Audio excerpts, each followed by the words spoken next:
think there are maybe two reasons why young people are turning to the phone screen and the tablet screen with such pleasure.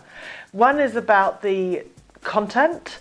Often the content is made by them or made by people like them. They can see the kind of people that they are, young people, often with more wit, often quite creative, often quite alternative, not just the standard view that has been offered by the major TV channels. So the content is important, but also the context of viewing.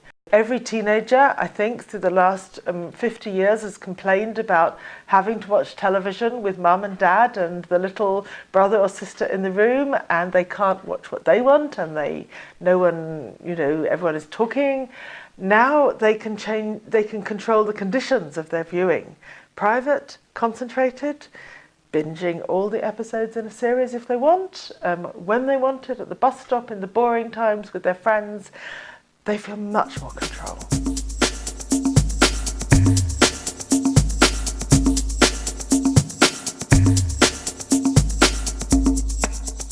I think it's one of the kind of current disappointments that this extraordinarily creative and productive and interactive medium is very often being used for watching mass-produced content or already familiar content, and even though many young people are being creative online, still surveys show us that it's only the minority who really make their own content, edit their own content, upload their own content, and get an audience for it. So it's still a small minority. I don't quite agree that television was a passive medium, because children have always played games around their television shows, and they've always invented games in front of the shows. What the internet now allows is to make that kind of creativity more visible, so we can see the wit and humour and alternative imaginations of children and young people, but we don't see it enough. What could be done?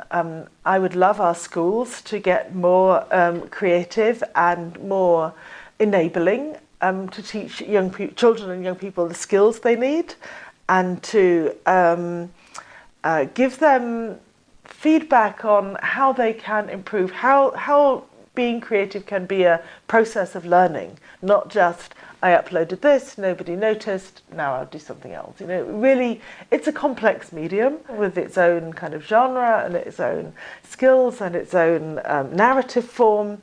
And children and young people need some support to learn to communicate well in this space.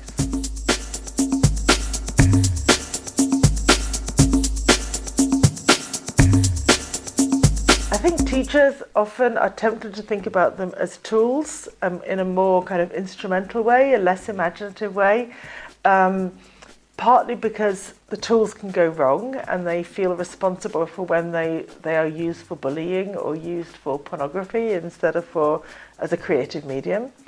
I think partly teachers are worried about their authority and that they will be shown in front of the children that they don't know so much and the children know more. And then I think very often teachers are under pressure to ensure that the lesson is as useful for getting the grades and producing the test results at the end as possible. And it must be said that many of us believe that using digital media in creative ways is empowering and is creative and is good for learning, but it's not so easy to demonstrate. So I hope that researchers can do better at showing how creative use of digital media is beneficial. And then I hope that can give teachers the freedom and the justification for exploring more in the classroom. Because I think we really have to believe that if children can use digital media in the most kind of imaginative and critical ways, then they will also have the literacy to decode the world of media outside the school that they're also engaged with, and is also really important.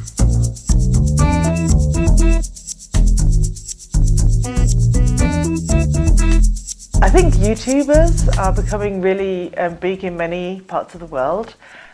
I confess that I'm ambivalent. On the one hand, I think it's fantastic that young people can create their own content and get an audience. And some of the ways in which YouTubers are challenging our traditional norms of what is good content or what can be said or what should be talked about, I think this is really politically and also creatively significant. But when I talk to children and young people, I worry about the future that they see. Perhaps they don't need to study anymore, they could make money on YouTube. Perhaps they don't need to do a good, worthy, valuable job, they could be famous and have celebrity. And I think in this sense of opening up a possibility which is really small, very, very, very few can make money and be famous and not have to study, then I worry that they have not been advised well.